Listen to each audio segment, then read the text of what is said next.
Dear students, आज हम लोग क्लास 10th के केमिस्ट्री विषय के अगले टॉपिक के बारे में अध्ययन करेंगे। अगली जो टॉपिक है ये है साबुन एवं साबुनीकरण है।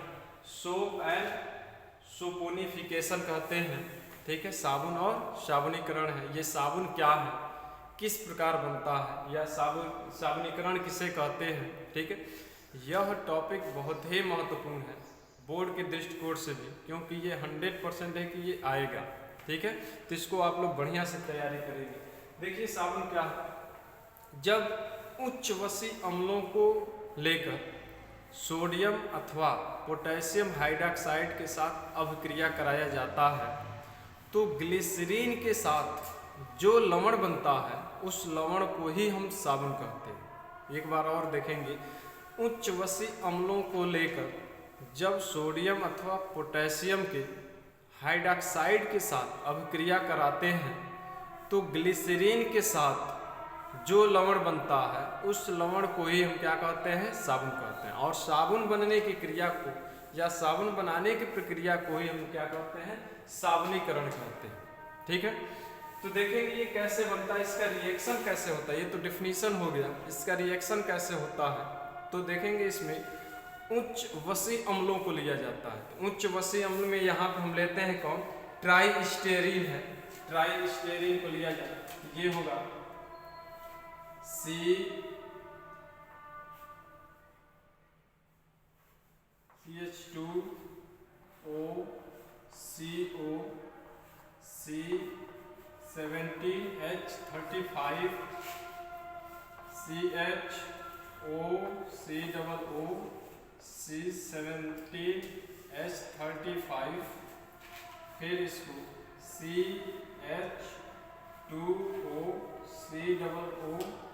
CO होगा C17H35, इसको लेकर ठीक है सोडियम हाइड्रॉक्साइड अथवा पोटेशियम हाइड्रॉक्साइड के साथ हम क्रिया कराएंगे तो ये होगा NaOH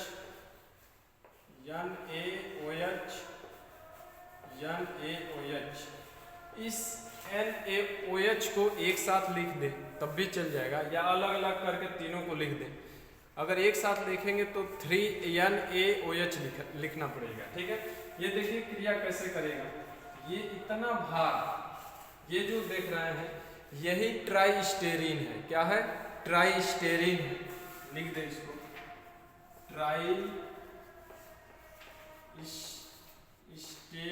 ट्राइस्टेरीन है।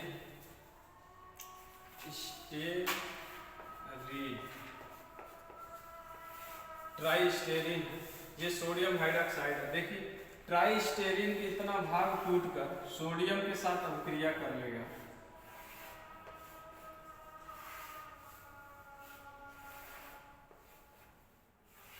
इतना भाग टूटकर आपस में सोडियम से क्रिया कर लेगा और बनाएगा साबुन। इसका हो जाएगा अणु C17H35 COONA।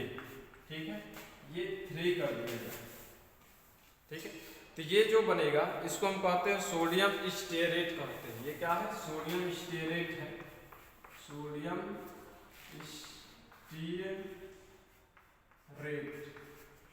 स्टेरेट है। ठीक है, यही साबुन है। सोडियम स्टेरेट ही क्या है, साबुन। सोडियम स्टेरेट ही क्या होगा, साबुन होगा। प्लस ये वाला पोर्शन जो है सोडियम हाइड्रॉक्साइड के जो हाइड्रॉक्सिल वाला पोर्शन है ये आकर इसके साथ क्रिया कर लेता है और ये बनाएगा CH2OH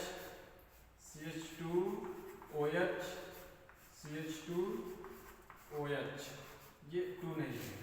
ये जो है ग्लिसरीन है, या इसको ग्लिसरॉल भी कहा जाता है।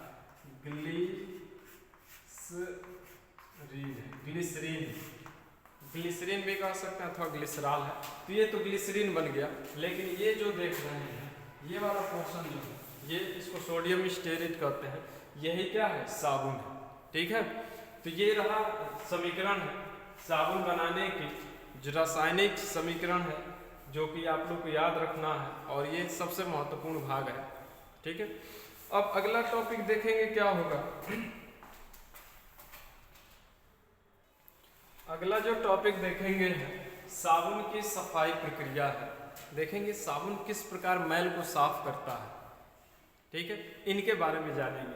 तो देखिए, जो कोई भी लवण हो, अम्ल, क्षार या लवण कोई भी हो, जब उसको जल में घोला जाता है तो जल में घुलता है तो वो अपने आयनों में वियोजित हो जाता है। तो साबुन क्या है? साबुन एक प्रकार का लवण है। जब इसको जल में घोला जाता है और साबुन का विलयन बनाया जाता है तो ये भी अपने आयनों में टूट जाता है। जैसे यहाँ पे आप लोगों को अभी मैं बताया साबुन का, मान लीजिए C17H35 या C17H35 COONA है। अगर इसको जल में घोला जाए तो ये देखिए कैसे अपने आयनों में टूट जाता है, अपने आयंस में किस तरह वियोजित हो जाता है। ये बनाएगा C17H35 COO, ये प्लस सोडियम आयन बनाएगा। तो ये जो होगा स्टेरेट आयन कहलाएगा, ये स्टेरेट आयन कहलाएगा, वो सोडियम आयन कहलाएगा। इस प्रकार ये आयन में वियोजित हो गया।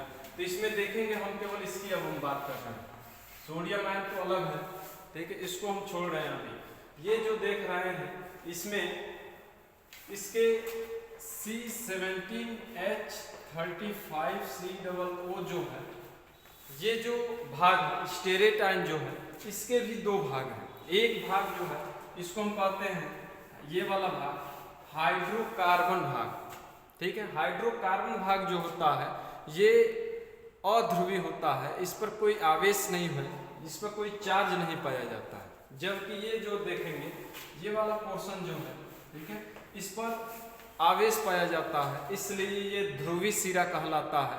क्योंकि इस पर कोई आवेश नहीं होता है तो ये अध्रुवी पूंछ कहलाता है या टेल कहलाता है।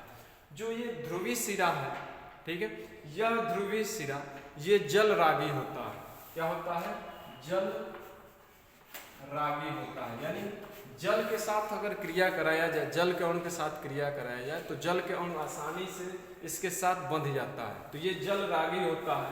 जबकि ये जो हाइड्रोकार्बन वाला सिरा पूंछ जो होती है यह जल विरागी होती है, जल विरागी, यानी जल के अणुओं के साथ जल विरागी होता है, जल के अणुओं के साथ ये क्रिया नहीं करती है, ठीक है।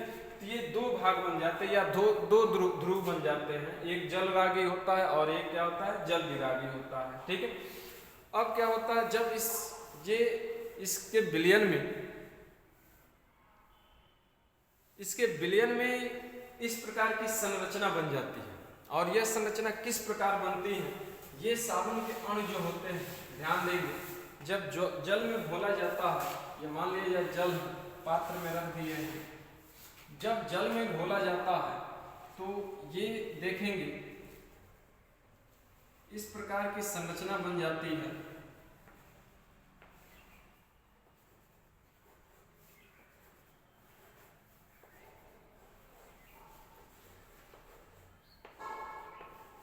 इस प्रकार के जो भी साबुन के अणु होते हैं जल में जब घुलते हैं तो उसमें देखेंगे ये जो है जल रागी सिरा है और ये जो है जल विरागी पूंछ है। इस प्रकार की एक गुच्छा बन जाता है, साबुन के अणु की इस प्रकार एक गुच्छा बन जाता है। इस गुच्छे को ही हम क्या कहते हैं? मिसेल कहते हैं। क्या कहते हैं? मिसेल कहते हैं, ठीक है।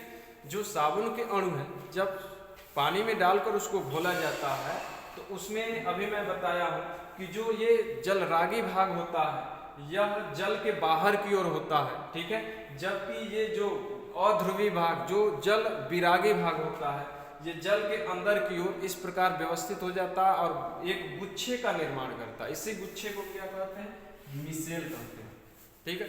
अब क्या होता है, इस प्रकार की जब साबुन का विलयन बन जाता है, अब हम मैल युक्त कपड़ा लाते हैं तो मैल जो होता है वो ऑयली होता है, तैली होता है, ठीक है। और जब कपड़े को भिगोते हैं तो ये मिसेल इस प्रकार की संरचना पहले से बनाए रखता है। ये मिसेल क्या करता है?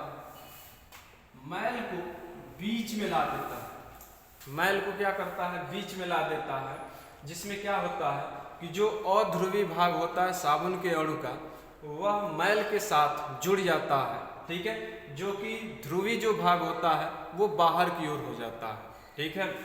और इस प्रकार इसमें देखेंगे, इधर सोडियम आयन होगा, ये सोडियम आयन होगा, ठीक है, ये हो गया ध्रुवीय भाग है, ये ध्रुवीय भाग होगा, ये सोडियम आयन होगा,